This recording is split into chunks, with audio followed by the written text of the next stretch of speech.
Madame, Monsieur, bonsoir et bienvenue dans le 20h de TFM. Dans l'actualité de ce mercredi, la benne basculante d'un camion a heurté une passerelle sur la route de l'aéroport de Yoff, conséquence d'un embouteillage monstre.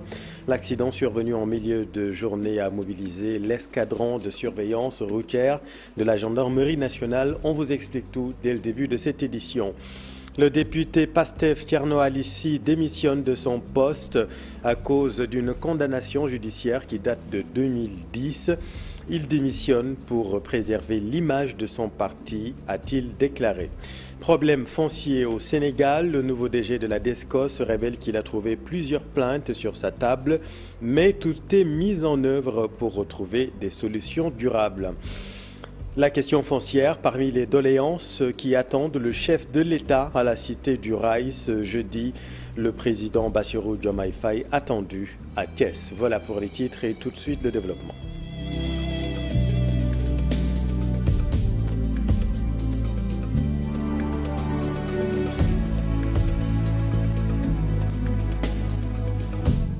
Circulation pénible pour les automobilistes sur la route de l'aéroport de Yoff. C'est un camion à benne basculante qui est à l'origine de cette forte perturbation du trafic dans les deux sens.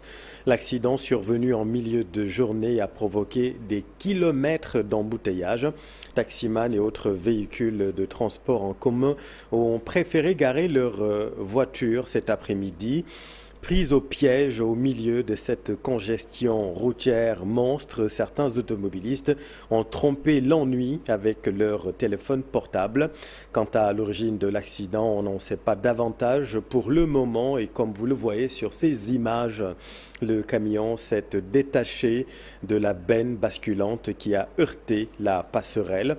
L'accident a mobilisé l'escadron de surveillance routière de la gendarmerie nationale. À cause de cet accident, plusieurs usagers des transports en commun ont du mal à regagner leur domicile ce soir. À la une également de l'actualité, la démission du député Pastef Thierno Alissi à cause d'une condamnation judiciaire qui date de 2010 selon lui. Il jette l'éponge pour mettre à l'aise son parti et préserver son parti. Voici le député avec nos équipes. Je tenais à dire que je suis particulièrement à l'aise et que je n'ai absolument rien à me reprocher sur cette affaire-là. Mais j'ai tenu à déposer ma lettre de démission sur la table du président de l'Assemblée nationale pour mettre à l'aise mon parti et mettre à l'aise le gouvernement qui prône le Djub Djubal Djubanti, qui prône dans le programme une justice équitable pour tous, une justice équidistante pour tous les citoyens. Donc c'est dans ce cadre que j'ai tenu, lorsque cette affaire a commencé à prendre de l'ampleur, à déposer ma démission pour mettre à l'aise mon parti. Voilà, donc c'est pour cela, depuis 15 heures, j'ai acté ma démission, et depuis 15 heures, ma lettre de démission est sur la table du président de l'Assemblée nationale. Pourquoi cette démission? Comme vous le savez, j'ai eu un dossier en civil, notamment avec un ami d'enfance associé, et dossier qui datait de 2010. On a été en procès pendant 12 ans. Et pendant 12 ans, je me suis battu pour laver mon honneur. J'ai été en appel, j'ai été à la Cour suprême. Malheureusement, la loi ne m'a pas suivi, ne m'a pas donné raison. Et j'ai été condamné, comme vous le savez, à 3 mois avec sursis. Thierno Alissi, député démissionnaire. Dans l'actualité également, les problèmes fonciers au Sénégal. Le nouveau DG de la DSCOS révèle avoir retrouvé plusieurs plaintes sur sa table, mais tout sera mis en œuvre pour retrouver des solutions durables. Le voici avec Habib Faye. Cette mesure de suspension de certains lotissements dans les régions de Dakar et de Thiès sème la polémique dans la bande de Filaou, une zone concernée par la levée de suspension. Les écologistes mettent leur veto et parlent d'une menace sur l'environnement. Donc maintenant, certainement, ils ont des conclusions par rapport à ça et on a besoin de savoir quelles sont les raisons de la levée la bande de filao est très importante dans notre environnement. Parce que c'est la bande de filao qui nous a permis d'habiter à Guédiawaye, au hameau. Un danger que ne voient pas les agents immobiliers. Je ne suis pas d'accord. Parce que ça cause problème si santé et environnement aussi.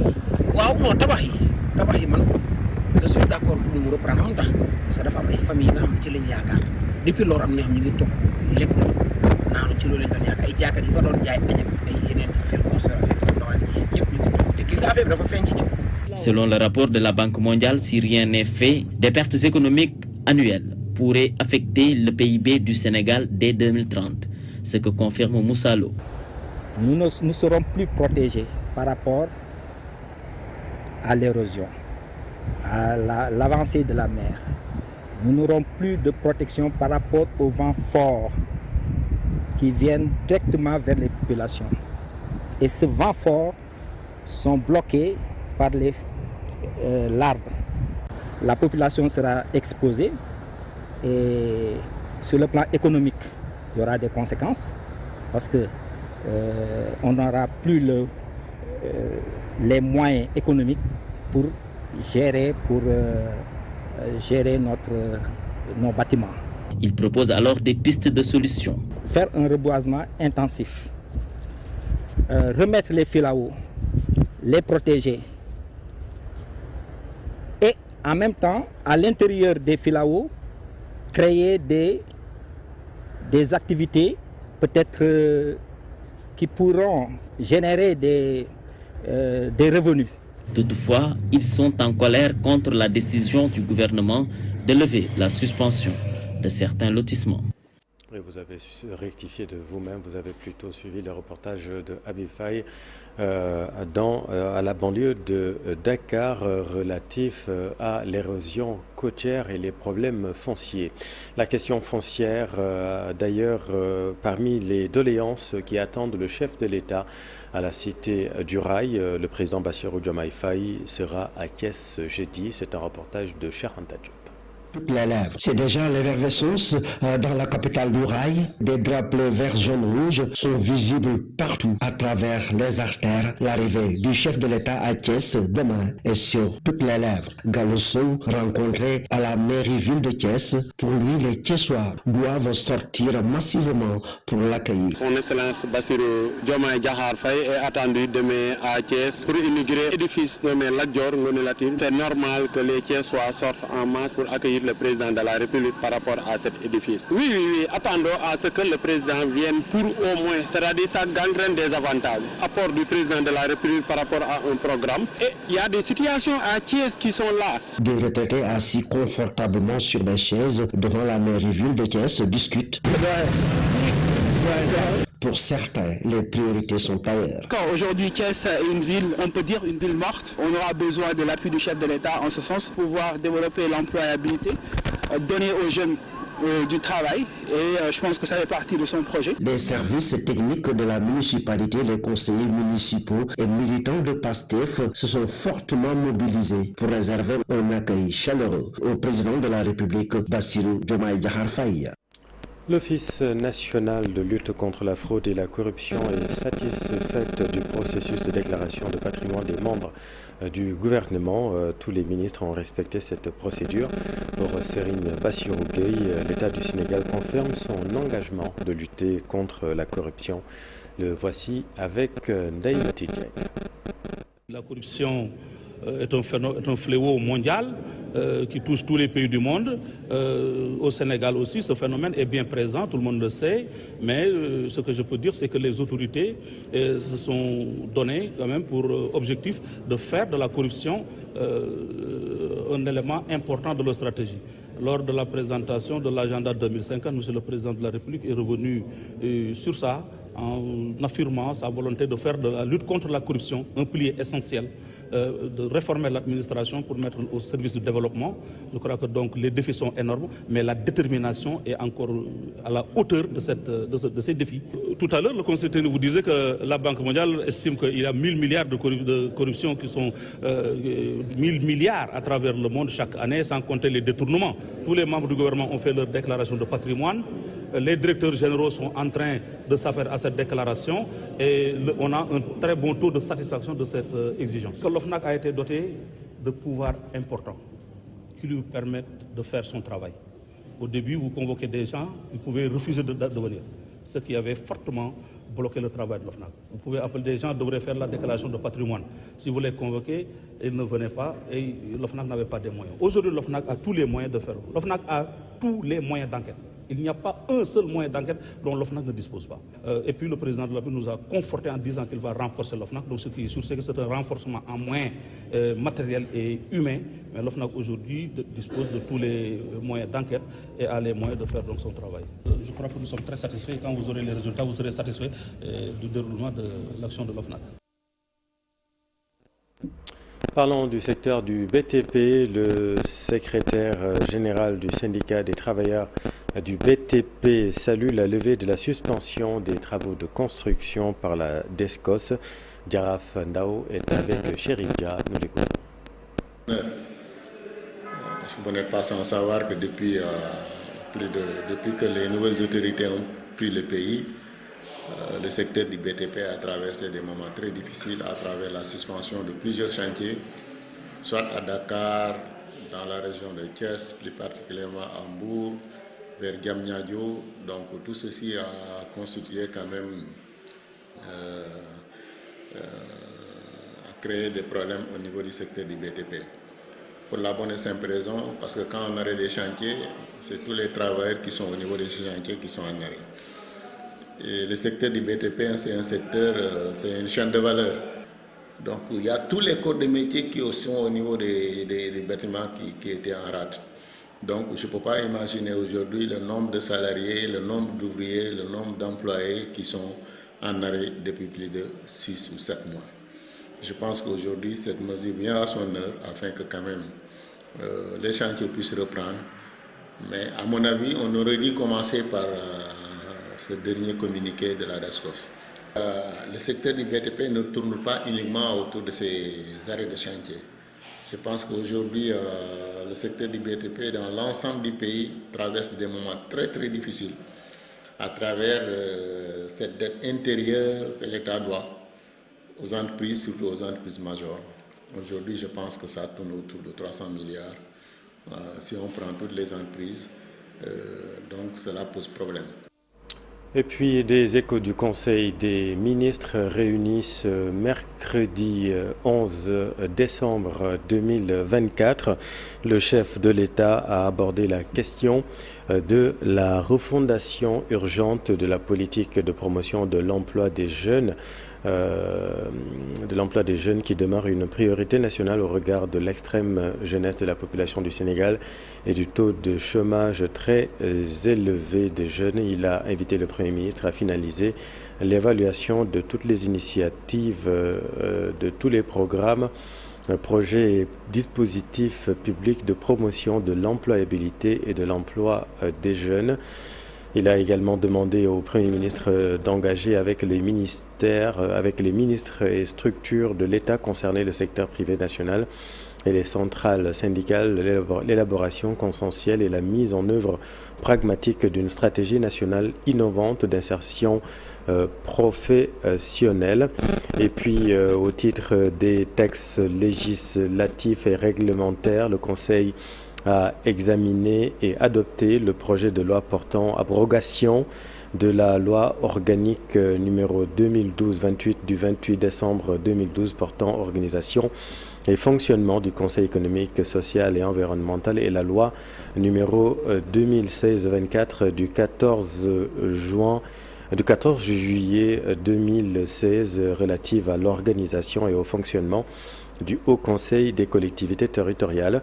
Le projet de loi portant révision de la Constitution a été également examiné et adopté. À noter toujours lors de ce Conseil des ministres tenu ce jour au Palais de la République, donc un vaste mouvement dans la diplomatie avec plusieurs changements d'ambassadeurs. Nous y reviendrons. Parlons santé avec le taux de prévalence SIDA qui montre une baisse progressive de la maladie. Néanmoins, au Sénégal, la prévalence est un peu plus élevée chez les femmes. C'est un reportage de Fatou Bintou Conté. L'épidémie du sida au Sénégal est en déclin, d'après la secrétaire exécutive du Conseil national de lutte contre le sida, avec un taux de prévalence bas de 0,3%. L'épidémie du sida est faible dans notre pays. On peut aussi dire que l'épidémie est en déclin, à l'instar du monde entier. Je pense que comme toutes les épidémies et comme tous les phénomènes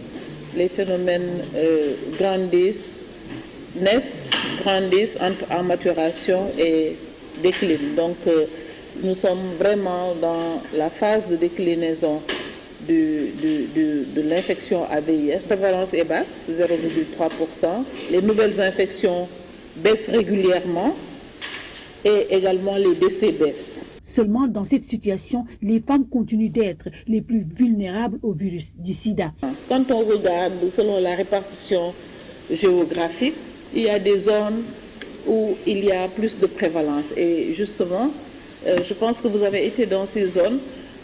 C'est les zones du pays situées au sud et au sud-est du pays. C'est les zones de Ziguinchor, de Kolda, mais aussi de Kédougou et un peu la zone centre avec Kaffrine, où on voit des prévalences qui sont beaucoup plus élevées que la moyenne nationale. Et les zones les plus touchées par la maladie, où le taux de prévalence est 5 fois la moyenne, demeurent les régions du sud du Sénégal. Au Sénégal, mais comme beaucoup de pays d'Afrique, les femmes sont plus infectées que les hommes.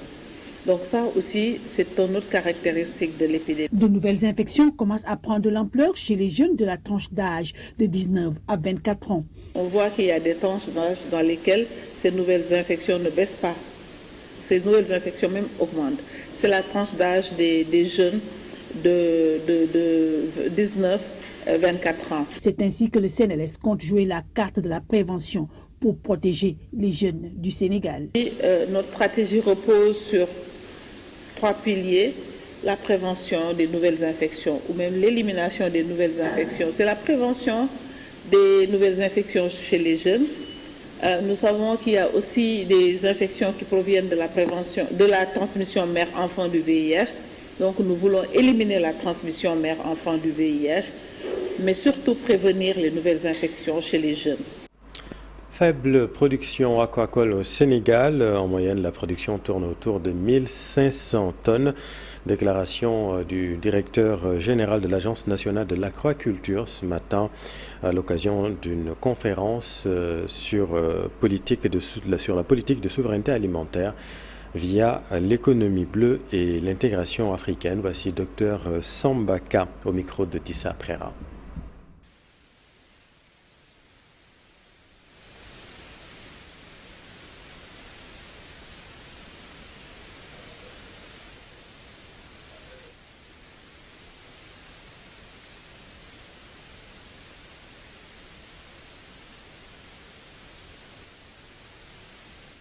Toutes nos excuses pour cet élément avec ces difficultés sonores. Parlons tout autre chose. Le départ de l'armée française dans les colonies françaises ne peut apporter que des conséquences positives. C'est l'avis du colonel à la retraite Abdoul Rahim Kébé.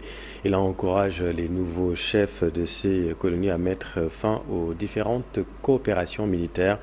Ousseynou Diop, Habib Sek. Après avoir séjourné des décennies sur le sol tchadien, l'armée française commence à quitter le pays suite à la décision du gouvernement de rompre les accords de coopération militaire. Pour le colonel à la retraite Abdourahim Kébé, la décision prise par le président tchadien est salutaire. Vous savez, ce départ des Français et du Tchad est la marque de la fin d'une époque, de la fin d'un épisode colonial. C'est quelque chose auquel il fallait s'attendre quand on connaît le vent de souverainisme qui souffle actuellement sur le continent africain. Les anciennes colonies françaises se révoltent. Beaucoup ont tourné le dos à la France. Selon le colonel Abdourahim Kébé, la France a beaucoup appauvri ces différentes nations qui commencent désormais à prendre leur indépendance économique et militaire. Être un pays souverain où nous allons traiter avec les puissances d'égal à égal, en tout cas d'égale dignité. Et c'est ce qui se passe en réalité. C'est pourquoi le Tchad, aussi à l'instar des pays du Sahel, et en suivant aussi l'exemple du Sénégal, vient de se prononcer pour rompre les accords de défense. Tout dernièrement, le président sénégalais avait donné le ton. Le colonel Abdourahim Kébé applaudit des deux mains l'annonce du chef de l'État sénégalais, Bassirou Diomaye Diakhar Faye. Pour faire les choses par nous-mêmes. Et je crois que nous sommes sur la bonne voie.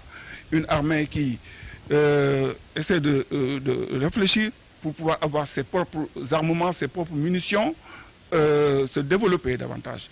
Parce que comme on le dit, donnez-moi un poisson, vous apaiserez ma faim aujourd'hui. Apprenez-moi à pêcher et vous l'apaiserez pour toujours. Donc cette autonomie est importante, en tout cas pour le développement de notre... Les colonies françaises donnent le ton, beaucoup ont pris la décision de mettre fin à la coopération militaire avec la France. L'actualité internationale, c'est toujours la chute de Bachar al-Assad et quelles conséquences sur la lutte contre le djihadisme. Le docteur Bakary Samb se prononce avec Dissa Prera. La chute du régime de Damas va-t-elle avoir des impacts sur la situation des djihadistes dans le Sahel? Une interrogation qui s'impose au regard de la nouvelle configuration géopolitique que ce nouveau contexte pourrait entraîner. Ceci, quand même, nous interroge beaucoup, par exemple, sur les régimes que nous avons au Sahel, d'autant plus que la Russie, aujourd'hui, traverse des moments très difficiles sur le plan économique, en plus des effets de la guerre en Ukraine, et que cette même Russie-là, qui, normalement, va se désintéresser de plus en plus du Sahel lorsque la guerre en Ukraine va se terminer, notamment avec l'arrivée de Trump, on verra que, véritablement, le Sahel était considéré par la Russie comme étant une simple variable d'ajustement dans sa guerre avec l'OTAN, qui se joue sur ce territoire ouest-africain, notamment par l'entremise de la France, qui est le symbole même de la présence de l'OTAN dans la région, que combat aussi la Russie. La Russie qui lâcherait Bachar el-Assad, la guerre contre l'Ukraine en passe de s'arrêter. Aujourd'hui, c'est le groupe islamique Hayat Tahrir al-Sham qui est le maître du pays. Les rebelles qui viennent de faire tomber le régime de Damas, notamment Hayat Tahrir al-Sham en arabe, qui est fondé en 2017, est une fusion de mouvements avec Fatah al-Sham, Harakatul Nour al-Zanki et même une partie de Jaish al-Ahrar qu'on connaissait bien, qui sont devenus des factions d'Al-Qaïda dirigées par Abu Mohammed al-Joulani, qui est son nom de guerre. C'est paradoxalement, ce groupe est vu comme une résurgence des Jabhat al-Nusra qui avait essayé de faire tomber le régime avec Daesh récemment. Je crois qu'il est vrai que malgré sa réintégration récente à la Ligue arabe, grâce à l'entremise des Émirats arabes unis, le régime d'Assad montrait déjà des signes de faiblesse. Un mouvement né de la fusion entre différents groupes islamiques, dont Al-Qaïda, dans lequel on retrouve le franco-sénégalais Omar Djabi, alias Homsen, un nom très cité ces derniers temps par la presse française. Technologie, le Salon international des algorithmes des sciences et technologies et de l'innovation au Sénégal a été l'occasion pour les acteurs d'identifier les défis de l'intelligence artificielle en Afrique et au Sénégal en particulier. Écoutons là-dessus le spécialiste Mamadou Ndoye avec Ibrahim Makan. Il est important de parler en fait d'IA pour l'Afrique, d'IA pour le Sénégal, mais également cette IA, elle doit être faite par les Africains et par les Sénégalais.